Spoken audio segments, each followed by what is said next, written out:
यहाँ पर देखो पृथ्वीराज चौहान का जो साम्राज्य है उसको जमीन पर बना के रखा हुआ है। और रोड के बारे में मैंने सुन के रखा था कि तारागढ़ का रोड भी कोली हिल के टाइप से है। यहाँ से भी देखो बहुत ही खूबसूरत नज़ारा दिख रहा है अजमेर सिटी का।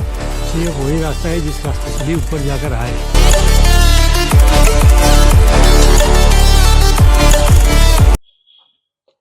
कल रात को होटल में आ गए थे और आराम किया। आराम करते करते अभी रेडी होने में 9:30 बज चुके हैं।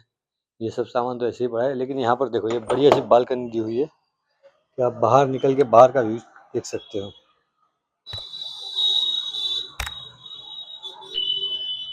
हेलो एवरीवन, कैसे आप सब? स्वागत है आपका आज की हमारी नई वीडियो में। तो आप सबको पता है हम कर रहे हैं महसाना टू लद्दाख की राइड और आज हम पहुँचे हैं अजमेर।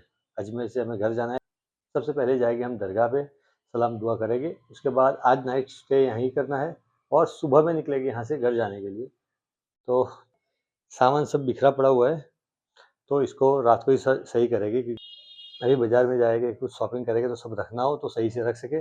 बाद में रात को सब रेडी करके सुबह में जल्दी निकल जाएंगे ताकि घर पे जल्दी पहुंच सके। अजमेर दरगाह हिंदुस्तान के सबसे बड़ी दरगाहों में से एक दरगाह, जहां पर हिंदू, मुस्लिम, सिख, ईसाई सब आकर माथा टेकते हैं।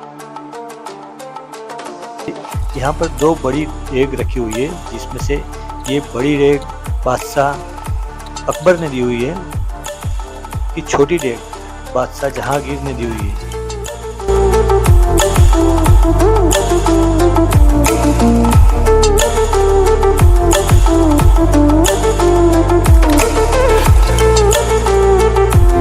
आज सुबह से बाइक चलाया नहीं, सुबह से हम बस रूम पर थे और फिर दरगाह में चले गए।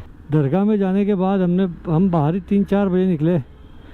तो अभी यहाँ से जा रहे हैं तारागढ़, लेकिन मौसम ख़राब है भाई, बारिश होने लगी है और हमने कुछ भी लिया नहीं है। तो अभी देखते हैं, अगर रास्ते में बारिश ज़्यादा हुई तो कहीं रुक जाएगी या फिर वापस आ जाएंगे। फ़िलहाल तो यहाँ से निकलते हैं, क्योंकि कब से मुझे जाना था तारागढ़, लेकिन दरगाह से आते ही हमारे देर हो गई।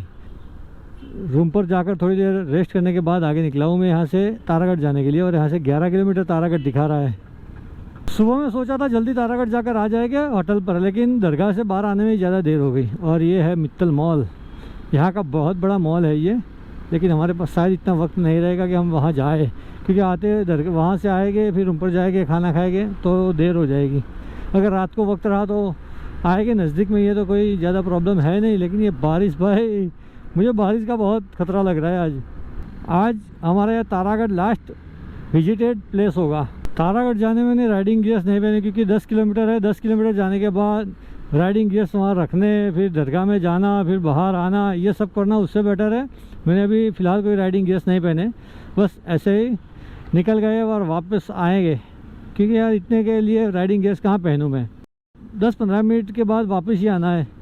और ये रोड के बारे में मैंने सुन के रखा था कि तारागढ़ का रोड भी वो कोली हिल के टाइप से है, जिगजैग रोड है।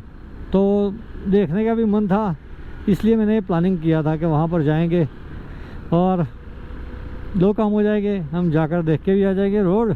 सब बोल रहे हैं वीडियो में आवाज़ स्लो आ रही है। अभी माइक तो यार कंप्लीट है, मैंने चेक किया था, लेकिन अभी घर जाने के बाद मुझे माइक चेंज करना पड़ेगा। तो भाई ये मैप में रास्ता देखो कैसा दिख रहा है, पूरा झिकझैक दिख रहा है। ये वाला रास्ता दिख रहा है, इस रास्ते पे हमें जाना है, पूरा झिकझैक। लेकिन यहाँ पर यार कांटे कितने सारे हैं, इतना नैरो रास्ता होगा वो भी भाई मुझे मालूम नहीं था। ये पहली बार मैं यहाँ पे बाइक लेके आया हूँ, बाकी मैं पैदल चल के वहाँ पे गया हुआ हूँ। यहाँ से पूरी अजमेर सिटी दिख रही है, बहुत ही सुंदर भी।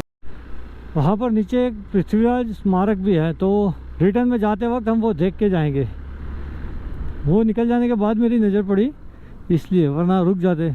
लेकिन अभी रिटर्न यहाँ से पहले ऊपर चले जाए, बाद में रिटर्न इसी रास्ते से आते हैं और देख कर जाएंगे।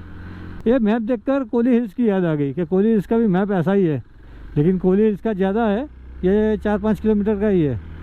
तो मज़ा तो आ रही है यार। तो यहाँ पर बाइक पार्क करेंगे और जल्दी से दरगाह पर जाकर वापस आ जाएंगे, क्योंकि बीच में जाना है हमें पृथ्वीराज स्मारक देखने के लिए।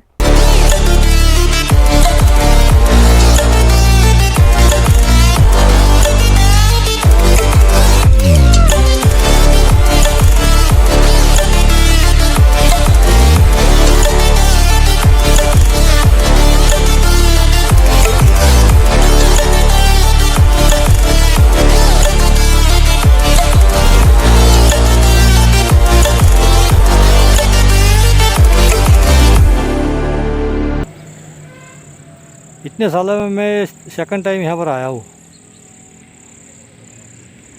आज यहाँ पर मुहर्रम का फंक्शन मनाया जा रहा है, तो ज़्यादा मैं अंदर गया नहीं, बस दरगाह पर जाकर वापस आ गया, क्योंकि फिर यहाँ पर रुकते अभी भी स्टार्ट नहीं हुआ, अभी और 1 घंटा लगेगा। बीच में पृथ्वीराज स्मारक आ रहा है तो वो देखेंगे। माहौल ऐसे बढ़िया बना हुआ है मुहर्रम के लिए, यहाँ पर नीचे से भी ज़्यादा बढ़िया यहाँ पर माहौल हुआ है। और ये किला है जिसको तारागढ़ फोर्ट बोलते हैं ना, वो यही है। इसकी हालत थोड़ी सी ख़राब हो चुकी है और हम अभी जा रहे हैं नीचे। और ये सीन तो देखो मेरे भाई, क्या सीन लग रहा है यार।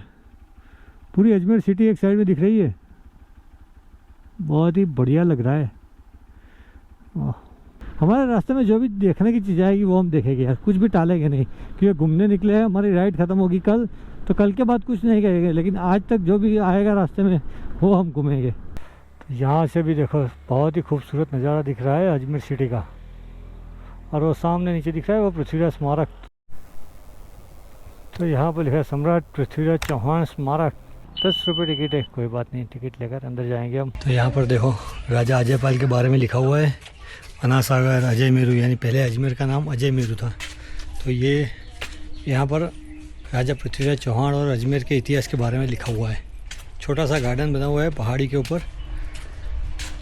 तो यहाँ पर भी देखो कुछ बना हुआ है, तो ये क्या है, यहाँ पर भी सब इतिहास लिखा हुआ है। 2.5 दिन का झोंपड़ा, बिसलपुर शिव मंदिर, बिसलदेव, बिसलासर, यानी सब इतिहास लिखा हुआ है। यहाँ पर 4-5 ऐसे रूम बने हुए हैं जिसमें स्टैचू के साथ साथ जिसमें चित्र दौरे हुए हैं और उसमें नाम लिखे हुए हैं, सब इतिहास लिखा हुआ है। यहाँ पर पृथ्वीराज चौहान और संयोगिता का स्वयंवर और उनकी शादी के बारे में लिखा हुआ है, कैसे वो स्वयंवर हुआ और स्वयंवर में प्रतिमा पर उन्होंने संयोगिता ने माला पहनाई और पृथ्वीराज चौहान उनको लेकर चले गए, ये सब लिखा हुआ है। यहाँ पर लिखा है संयोगिता का संदेश सम्राट पृथ्वीराज चौहान को मिल चुका था। जैसे ही संयोगिता ने द्वार पर लगी पृथ्वीराज की प्रतिमा के गले में जयमाला डाली, हवा से तेज गति से पृथ्वीराज वहां पहुंचा और संयोगिता को ले आया। जब तक स्वयंवर में मौजूद शासक एवं राजकुमार कुछ समझते, पृथ्वीराज आंखों से ओझल होकर अजय मेरू पहुँचे। वह संयोगिता से विधिवत परिणय रचाया। मतलब उन्होंने कैसे वहाँ से भागकर संयोगिता को ले आए और शादी अजय मेरू यानी अजमेर में आकर की, वो लिखा हुआ है। यहाँ पे लिखा है पृथ्वीराज चौहान का जन्म कहाँ हुआ, तो यहाँ पे लिखा है अनहिलवाड़ यानी पाटन में पृथ्वीराज चौहान का जन्म हुआ था। ये तो आज मुझे पता चला। मतलब यार ये चौंकाने वाली बात है कि हमें आज पता चला कि पृथ्वीराज चौहान अंतिम हिंदू सम्राट, उनका जन्म गुजरात में हुआ है। ऐसी जगहों पर आकर आपको इतिहास के बारे में कुछ जानने को मिल रहा है। जैसे अभी हमें कई सारी चीज़ें पता नहीं थी, लेकिन यहाँ पर आने के बाद, ये सब प्रतिमाएं देखने के बाद हमें पता चला इतिहास के बारे में। तो ये एक अच्छी बात है कि ऐसी जगहों पर घूमना चाहिए, जिससे आपको अपना इतिहास तो मालूम हो कि क्या है इतिहास में छुपा हुआ जो हमें मालूम नहीं।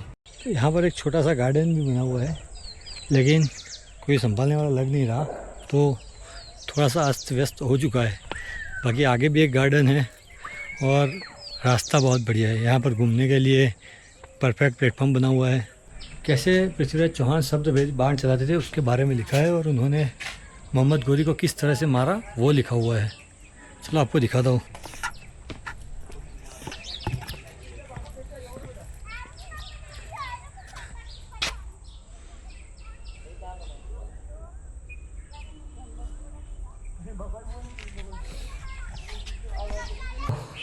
इस गार्डन में एक मंदिर भी बना है भैरव बाबा करके, अभी बंद है तो वहाँ पर जाना नहीं है।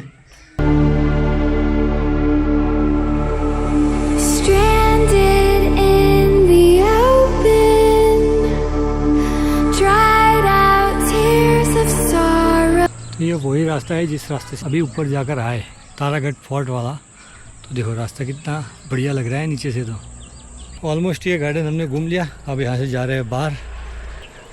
महान सम्राट पृथ्वीराज चौहान को समर्पित है ये गार्डन, और ऊपर वहाँ पर उनकी बहुत ही खूबसूरत स्टैचू बनी हुई है। तो वो स्टैचू देखने के बाद बाहर निकलते हैं।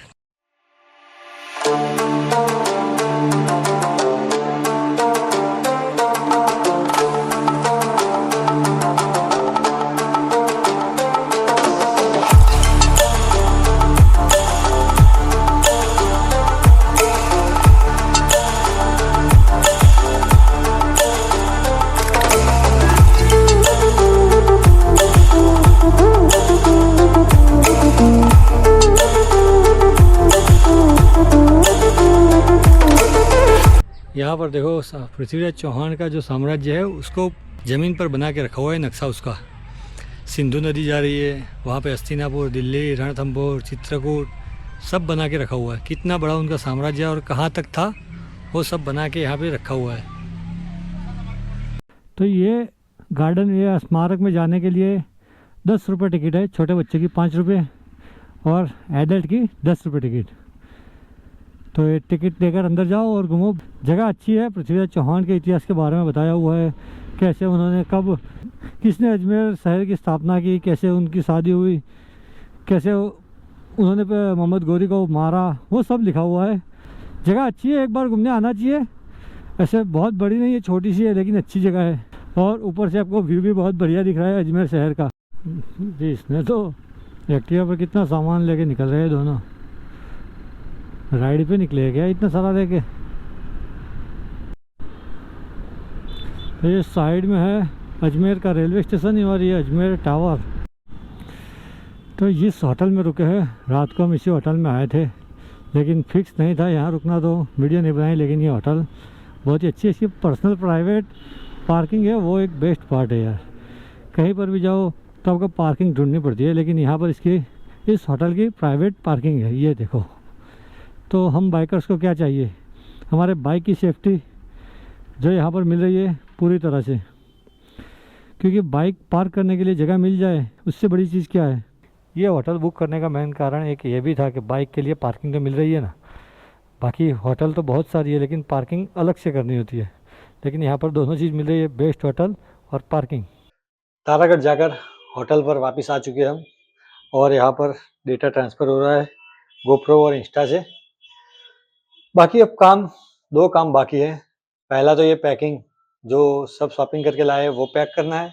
उसके बाद चेन लूप्स करनी है, क्योंकि सुबह में चेन लूप में टाइम वेस्ट नहीं करना, तो अभी जाएंगे और चेन लूप कर देंगे, तो सुबह में क्या जल्दी सामान लगा के हमारी राइड आगे की स्टार्ट हो सके। इसलिए अभी पहले ये डेटा ट्रांसफ़र हो जाए, उसके बाद मैं जाऊँगा नीचे खाने के लिए, तब चेन लूप्स भी कर लूँगा, तो साथ में दोनों काम हो जाए।